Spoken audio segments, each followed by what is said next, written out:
Mayo Ono, or May 1, has always been declared as a regular holiday to celebrate the Labor Day celebration in the Philippines to honor all Filipino workers for their hard work and dedication to the nation's progress.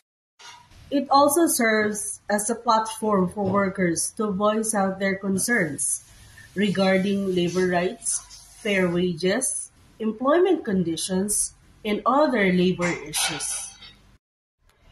It is often marked by rallies, parades, and other various activities organized by labor groups and trade unions to advocate for their rights and welfare.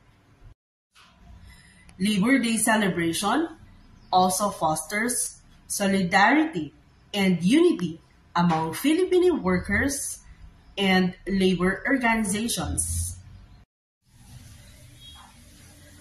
As an HR practitioner for about 2 decades, I am actively involved in labor relations, including Labor Day celebrations with the Department of Labor and Employment in Region 10.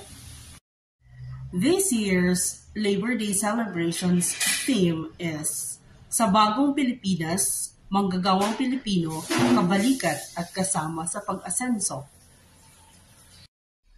Overall, Labor Day serves as a reminder of the importance of recognizing and upholding the rights and dignity of Filipino workers across the nation.